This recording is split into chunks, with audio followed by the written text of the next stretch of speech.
What's up, everybody, and welcome to my Monday Night Raw review. A lot of big things happened on the show tonight. Kicking off with John Cena as he came out, talked about the crowd, the hot crowd tonight, and he's talking about Battleground and the people he had to face, and didn't know if he was still going to be champion until Reigns came out and Cena pretty much thanked them for last week, but Reigns told him to get to the point. He says, we can take out the Authority, Kane and Orton. We'll see what you got then when we go one-on-one. And pretty much Roman Reigns said the same thing to Cena. We'll see if you're good as you say you are. But Dean Ambrose pretty much told him to stop screwing around. And pretty much tonight it's Operation Screw the Authority. And pretty much when he looked to the left of him, there was Kane, and then to the right, Seth Rollins. And then pretty much Dean Ambrose started punching both of them, and then Orton was there. And they pretty much started jumping him, throwing him into a barricade. Dean Ambrose got back up and fight, but they threw him everywhere as Kane chokeslammed him on some gear in the back. And pretty much Ambrose says that all you get, and pretty much Rollins came in, curb stomped him, leaving pretty much Dean Ambrose. It's a bloody mess, even though they kept showing that. I don't know why John Cena and Roman Reigns didn't go to help. But they just showed nearly of Dean Ambrose getting the shit kicked out of him for almost 5 minutes, but nobody didn't come back and help him. Sheamus went against Miz. Miz won the match with a roll-up, which was an alright match. I'm surprised Miz actually got a win, but I guess he's got to go somewhere. Dolph Ziggler went against Fandango, which pretty much came into Fandango's music hitting and Layla and Summer Rae dancing very awkwardly on top of the announce table.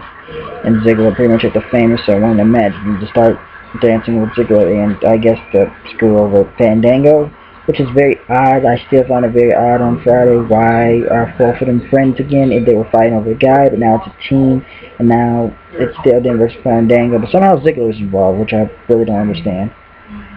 The Usos came out, but Eric Rowan and Luke Harper attacked them, pretty much beating them up, knocking them everywhere, so it wasn't much to say about that. Getting ready for that 2 out of 3 falls match on Sunday. The debate with Lana and Rusev going against Coulter and Swagger. Pretty much she talked about the USA, and the fans kept chanting USA. She told them to shut up, shut up, and thought America sucks and they're nothing. And which and they showed Vladimir Putin on the screen, yeah, which I'm getting tired of. By the way, I don't know why they had Miz throughout his face throughout the whole match when he had the moneymaker. The moneymaker. And then Coulter pretty much talked about the president then, Obama, which people, some were yay, some were boos, and pretty much he had to say, no matter what, if he is or not, we respect it. If you like him or not, we respect the president of the United States. There's people that like the president, and there's people that don't like the president. But I'm not going to get into no type of political view on a show right now. I'm not about to get political over this.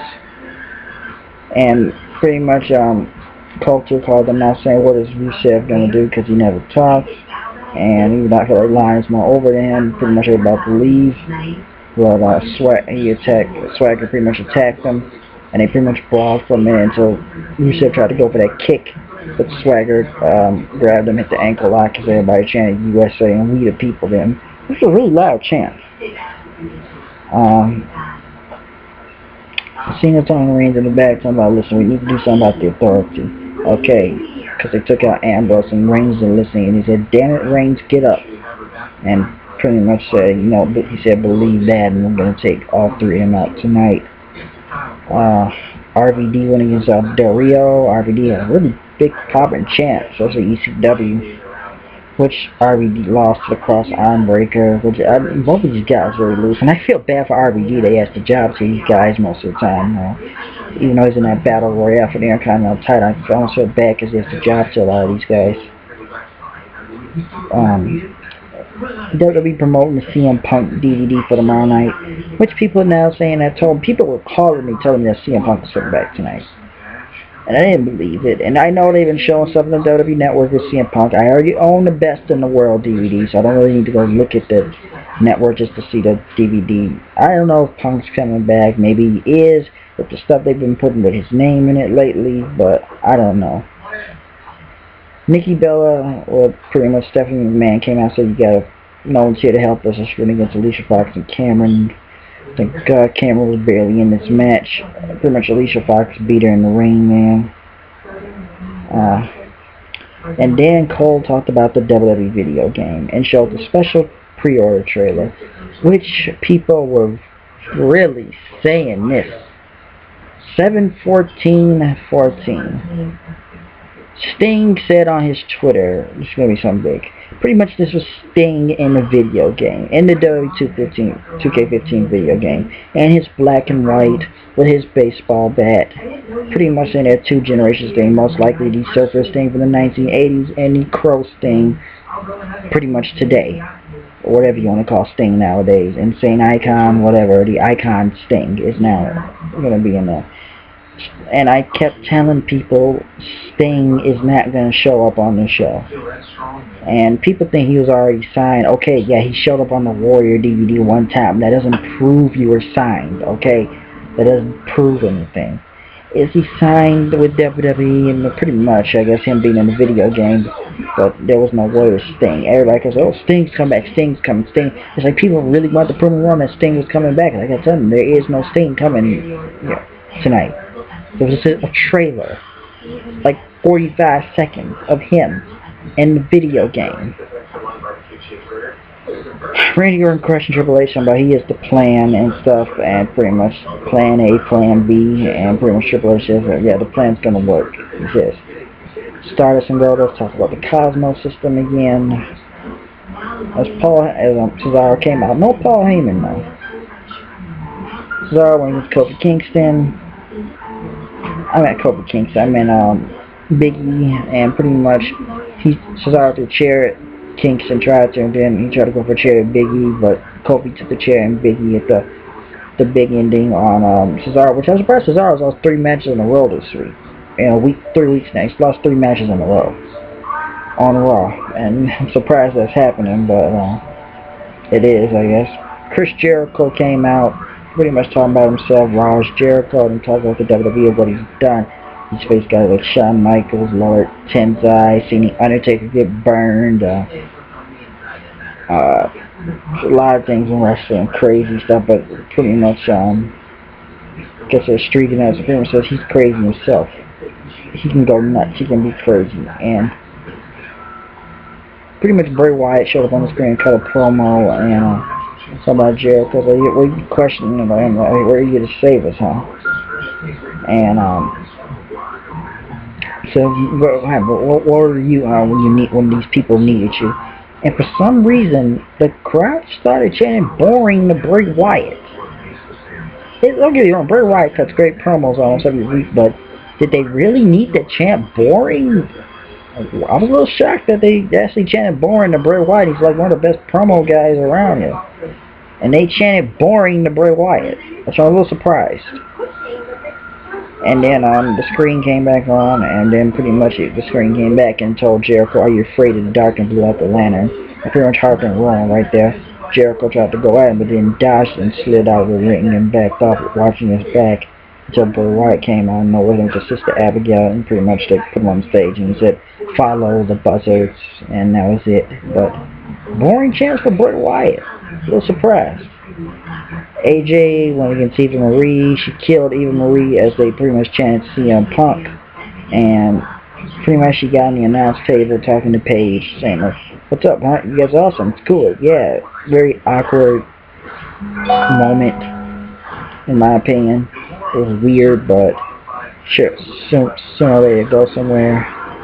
Kane was in the back saying he didn't trust Orton, and so we're only bringing the title back to the Authority. Pretty much Seth Rollins came in talking about, listen, hey, if it doesn't work, plan B is going to happen. Paul Dawson was the great Khali, as he talked about. He beat the biggest little man last week, which I thought was Rey Mysterio, but El Torito, and he pretty much beat him, and then he went against Khali. He beat Khali, count out in the Bulldog on the outside of the ring, and he beat Khali, and he told Khali, listen, I need you to lose the match, and Khali chopped him to the ground, man.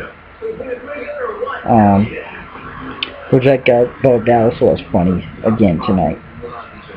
And I guess, like I said, when Seth Rollins was talking to Triple H, and then pretty much Paul Heyman came in. and he told Stephanie and Triple H, hey, plan A don't work, plan B don't work, you need to know what plan C is.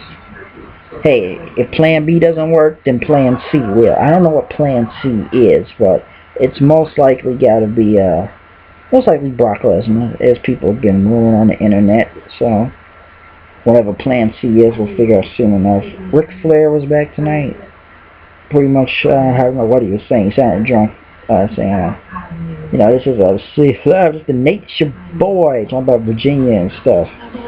Talking about she must be fires and talking who's and Renee asked who was gonna walk out champion, and she said Cena.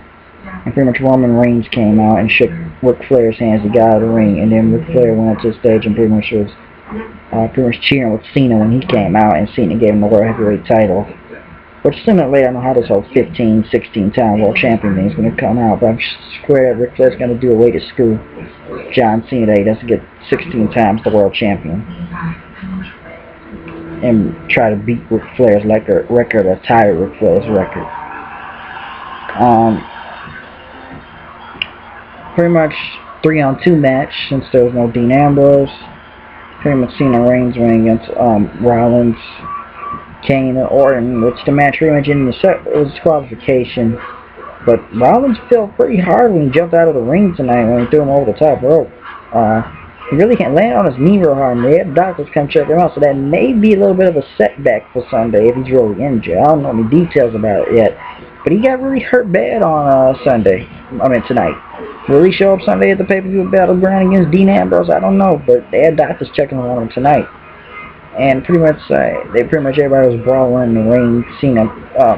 Reigns accidentally speared Cena, and then Kane big booted him out the ring. Orton hit the RKO, and pretty much cheered. Orton pretty much celebrated right after, saying he's going to be champion Sunday, but then Roman Reigns came in, hit the spear, and the crowd pretty much went nuts, and that ended the show tonight. So that's pretty much it for Monday Night Raw. And as for everybody knowing this, well, Saturday I found out, well, Kenta is signed to WWE. Will Kenta work out? Listen, I know who Kenta is. Go look him up. Ring of Honor if you have to. He's a big star in Japan. But listen, we've seen what happened with Japanese guys in the WWE before, and a lot of them have failed. And I can name multiple guys. Let's see here: Kenzo Suzuki, Funaki, Tatsuya Nuko. Pretty much that's both Kai and Tai. Tajiri had some type of success in my opinion, even though he didn't get to world champion status. Let's see here, Yoshitatsu, Tenzai, even though he's already Alba, but so see this big star in Japan, Giant Bernard, Hayabusa, who else? Jimmy Wang Yang. It's a lot of Japanese guys I can name all day, but I'm going to keep it right there. You send me a comment if you know any other Japanese guys that really made it that big in the WWE. I want Kenta to succeed. I know they're moving down to NXT. Hopefully they don't give him some ridiculous ass gimmick. Because if you ask me, Japanese guys don't want to go work out in WWE. You want to go there, succeed, go to TNA. I guess you can do a Sonata's thing. You got great Muda over there in TNA. Send him to TNA. But hopefully it turns out good. And as for this, like I said about Sting, I don't know. Him in the video game is the video game. Do I see any other thing coming out of this? I don't know. But we'll just have to find out and see what happens since Sting is in the WWE 2K15 video games of pre-order. Will he ever show up on WWE? I don't know. But I feel like it's going to be short, and I feel like Sting is just going to pretty much be back in TNA before you can know it, in my personal opinion, because I didn't really see much of Sting. But don't get me wrong, Sting's a huge star. But do I see that much coming out from WWE? It's not going to be in a match, I believe. They're not going to put him in a title match. He's not going to fight The Undertaker, which could have been better 2-3 years ago. But I don't know what Sting is going to do right then. People want to hear Sting talk. People want to see the bat, for instance, the black and white face paint all black. He's still Sting.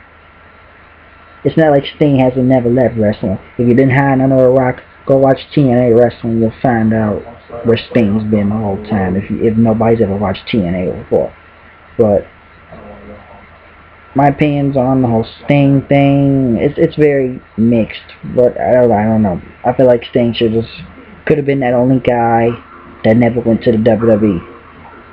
He could have went down as the guy that never went to the WWE. And that's okay. Because Sting was a huge star in WCW. Sting was a huge star in TNA wrestling. So, I don't know. But we'll have to find out about that, and if CM Punk ever comes back, and a whole bunch of other things. But comment, subscribe, you know it's me, HWRD, coming here to news and reviews, you know what I am, you know what I do, the show with the flow, you know where I go. Came and saw it's going down, and we'll see you this Sunday for Battleground. So I'm out of here, see you guys later, peace.